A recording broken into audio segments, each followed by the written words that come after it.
O cenário do Brasil é um cenário ruim, independente do que aconteça nos Estados Unidos, né? A vitória de Donald Trump talvez acelere esse processo, torne ele mais agudo, mas o fato das preocupações principais do Brasil serem taxar os ricos, né? Essencialmente taxar e aumentar o tamanho do Estado, colocaria o Brasil numa situação de competitividade ruim de qualquer jeito. Sim. Ou a gente perderia para a Índia, ou perderia para a China, ou perderia para o Vietnã. Agora vamos perder para os Estados Unidos. É isso? Sim, sim. Não, eu acho que é exatamente isso, Roberto, só que tem aquilo que nós poderíamos dizer que é um agravante.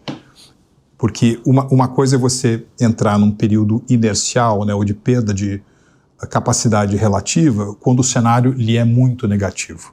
A outra é você ficar preso a esse tipo de política, de paradigma, de visão de mundo, conseguindo ver ali a luz no fim do túnel, ou seja, um Eldorado que pode acontecer para o Brasil por conta de características que nós temos e que são muito boas para nós. O mundo está precisando de segurança alimentar. O Brasil diz presente. O mundo está precisando de segurança energética. O Brasil diz, estou aqui. O Brasil, quer queira, quer não, que ninguém se engane. Claro que você vai ter um questionamento muito forte da agenda ESG nos próximos anos.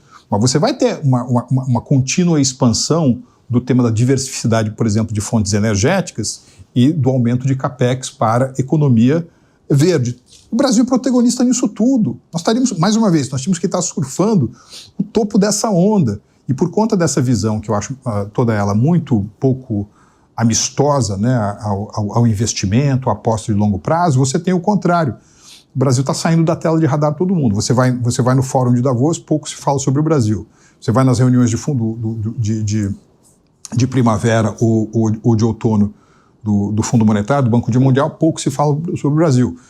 Você vai para os grandes centros de liquidez mundial, né, Abu Dhabi, Dubai, Singapura, né, o Brasil que estava tão comentado há apenas 2 anos, em 2022, saiu um pouco da tela de radar. Se fala muito mais da Argentina, por exemplo, né? Ou desse renascimento americano, né? Ou da centralidade, por exemplo, da Arábia Saudita como um ator indispensável no Oriente Médio, do que do potencial brasileiro como mercado em ascensão, num momento em que o mundo está clamando por coisas em que nós somos muito bons, ou potencialmente líderes, como é o caso de comida, energia, economia verde e assim por diante.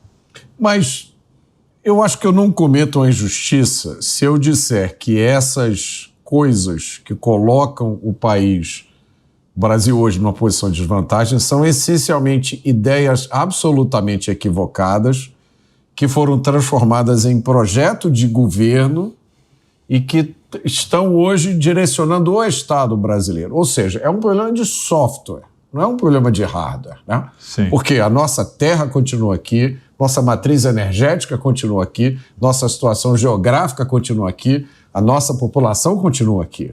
Sim. Né? Mas as ideias erradas levam o país, às vezes, até a se tornar piada. Isso não é uma coisa que a gente consegue contornar e mudar em relativamente pouco tempo, porque, como você disse, há pouco mais de 2 anos atrás, o Brasil estava numa situação completamente diferente. Bom, Roberto, o Brasil está perdendo tempo.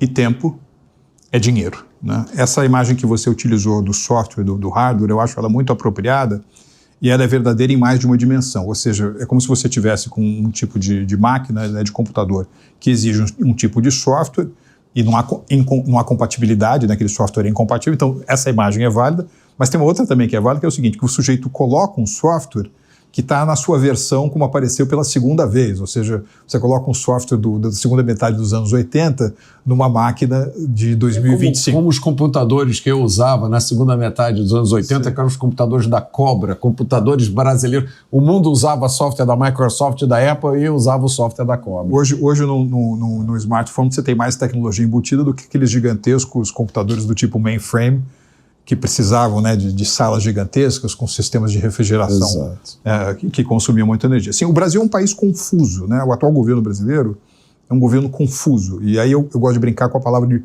não ter o fuso, horário, né?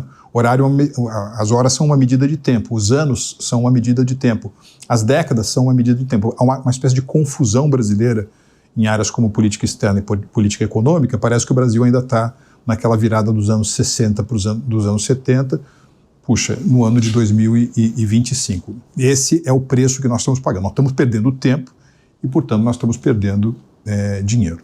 Mas, na sua avaliação, esse apego a ideias completamente ultrapassadas, né? Algumas da época do Muro de Berlim, insistência em um projeto de governo sindicalista, né? A insistência em colocar o Estado como intermediário de tudo, inclusive de aspectos da nossa vida privada. Isso é uma característica desse momento político que o Brasil está vivendo?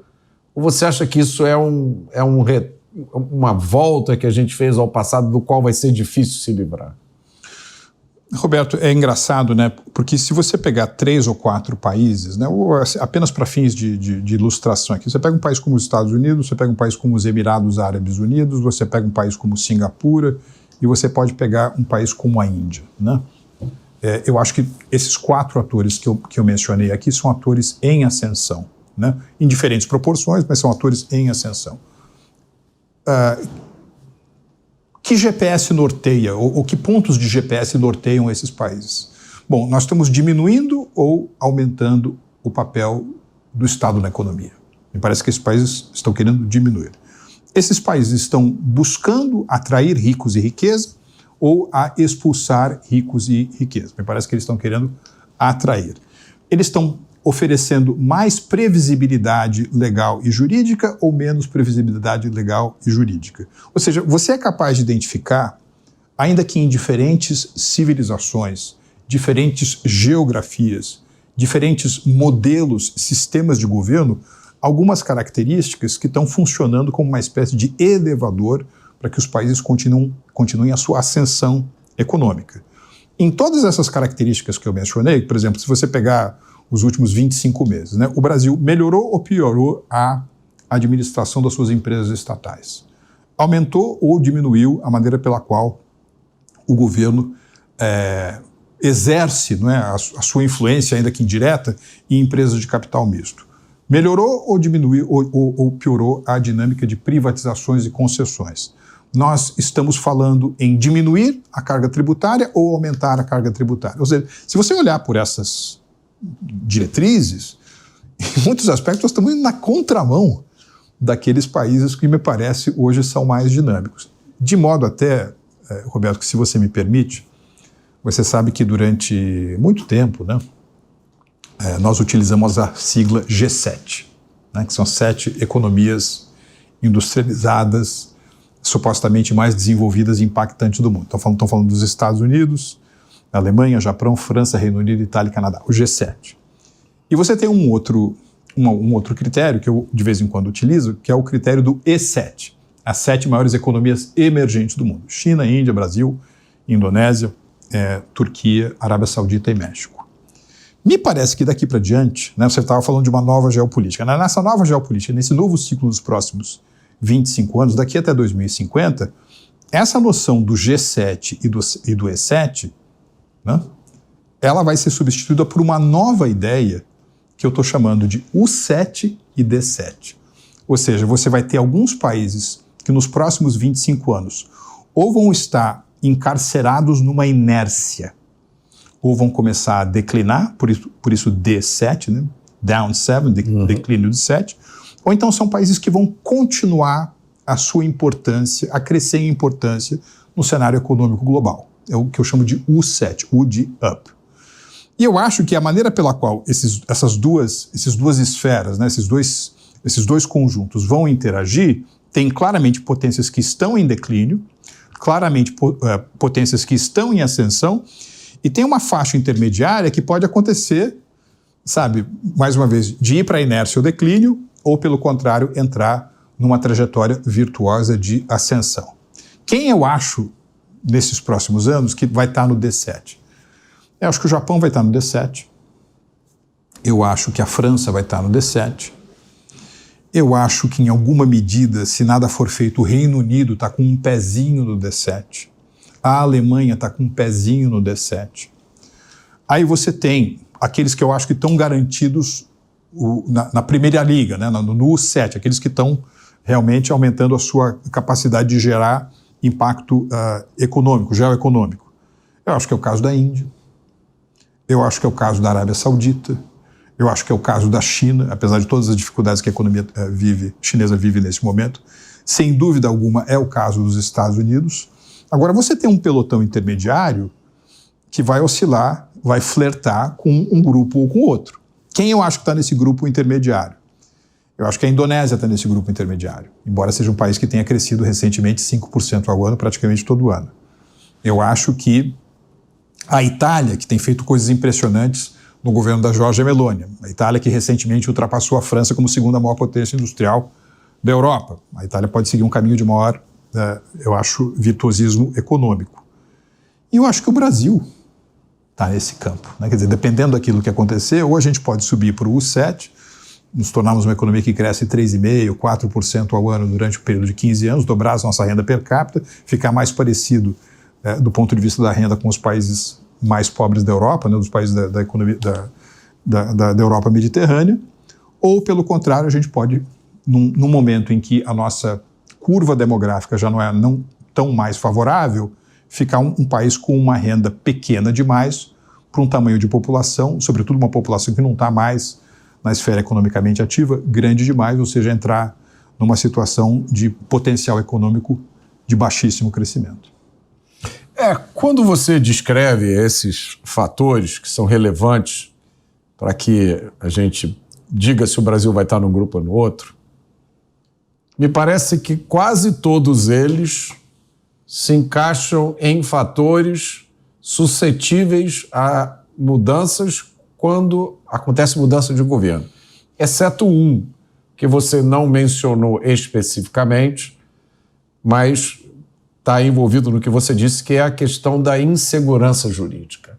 É você saber qual é a lei que está valendo, é você não temer uma decisão judicial que sai amanhã, que diga que tudo que você fez nos últimos 10 anos, embora você estivesse seguindo a lei vigente, estava errado, e agora você tem uma fortuna para pagar em impostos atrasados. Essa me parece uma coisa mais estrutural, né? É uma coisa característica do Estado e não do governo.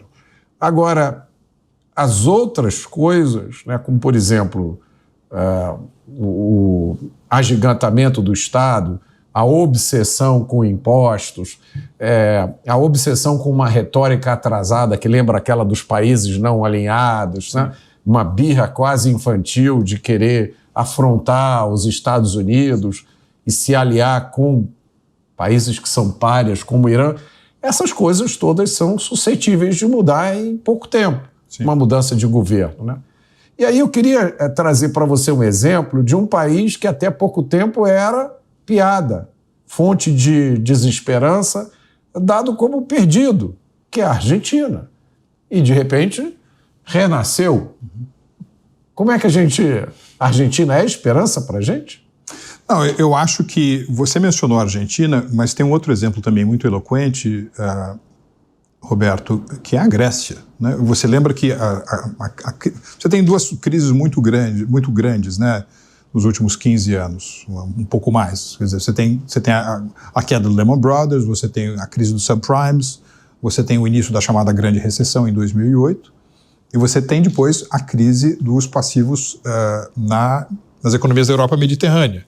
E o mais grave deles era o problema grego. Lembra aquela história que os gregos iam voltar a adotar o dracma, iam sair do euro, e aí a Alemanha, lá, Angela Merkel, teve que passar o chapéu aqui e ali, exercer uma certa liderança para poder pagar a conta dos gregos, que se aposentavam cedo demais, tinha um setor público que era caro demais, por uma produtividade pequena demais. Se você olhar a Grécia hoje, tudo bem, há cicatrizes muito pronunciadas das más escolhas econômicas do passado. Mas ano após ano de boa gestão econômica, sob princípios de sobriedade e austeridade, levaram recentemente a Grécia a ser reconhecido como um importante destino de investimento, uma importante nota de crédito, e a Grécia está saindo daquele lugar indesejável onde ela estava há apenas pouco mais de uma década. No caso da Argentina, é impressionante o que a administração Milei conseguiu realizar, inclusive do ponto de vista da mudança da percepção sobre a Argentina, num período tão curto de tempo. Agora, se você pensar, Roberto, que durante os anos peronistas, né, na Argentina, a Casa Rosada emitia decretos dizendo qual deveria ser o preço do pãozinho e da manteiga a ser servido no couvert dos restaurantes de Buenos Aires, há um longo processo de intervencionismo governamental, estatal, de ideias equivocadas, que é muito difícil também você resolver em 12 meses ou 18 meses. De modo que o carro argentino está no meio do túnel. Ele já percorreu muito, mas ele tem que percorrer muito ainda. E um dos principais desafios é você equacionar o tema da dívida externa, da dívida denominada em dólares que a Argentina tem. Agora tem uma característica... É um problema que o Brasil não tem. Dos problemas que o Brasil não tem. Né? Que o Brasil não tem. Agora, no caso da Argentina, curiosamente, ele está mais fácil de resolver agora do que já esteve no passado. Porque, veja, se você voltar, Roberto, à chamada crise dos fundos abutres, lembra dessa história na Argentina, né? Uhum. Ou seja, o governo argentino tentou, num determinado momento, convocar todos os seus credores, acho que a Argentina tinha mais de 4 mil credores, por exemplo, e dizer o seguinte, olha, você não vai receber o valor que você nos emprestou. Agora eu topo comprar a sua dívida por uma fração do seu valor de face. E mais de 90% toparam, não é, esse acordo com o governo argentino. Agora teve uns 3 ou 4 fundos lá que não toparam, entraram numa grande pendenga jurídica com o governo argentino. Uma das maneiras de circundar esse problema foi utilizar o Clube de Paris e o Fundo Monetário Internacional para garantir as fontes de liquidez em dólar da Argentina. Então hoje, né, 2025, a Argentina tem apenas uns 3 ou 4 grandes credores, sendo que o mais importante dele, talvez, até do ponto de vista simbólico, se você equacionar bem essa relação, você consegue equacionar uma série de outras, cria uma espécie de efeito dominó positivo sobre as finanças argentinas, inclusive sobre relaxar controle de capital, que é a relação com o Fundo Monetário Internacional. Então, às vezes, você vê a relação entre o presidente Milei e o presidente Trump como apenas uma questão de afinidade pessoal. Mas o presidente Milei está jogando um jogo muito interessante, porque no Fundo Monetário Internacional, você vê ali nada mais do que um clube de liquidez. Esse clube, Roberto, tem um sócio majoritário. Esse sócio majoritário chama-se governo dos Estados Unidos. O governador americano no Fundo Monetário Internacional é o secretário do Tesouro. Se por razões de interesse geopolítico, interesse em ver florescer no que os americanos chamam de um hemisfério, ou seja, no continente americano, uma economia que estava em grandes dificuldades, alinhou-se com Washington e pode, portanto, ascender economicamente, é o Fundo Monetário Internacional, por meio da influência americana, oferecer termos que são mais favoráveis aos argentinos, não apenas do ponto de vista da maturação da dívida, da taxa de juros aplicada, mas também de criar outros mecanismos, né, que permitam à Argentina grande acesso à liquidez barata e de boa qualidade. Se isso acontecer, eu acho que a gente vai ter um capítulo importante dessa novela agora, em abril, quando se realizam as reuniões de primavera do Fundo Monetário Internacional, aí é mais um ponto, é mais uma casa que o governo argentino, que a presidência Milei oferece para que a Argentina volte a ser a grande economia que era na virada do século XIX para o século XX.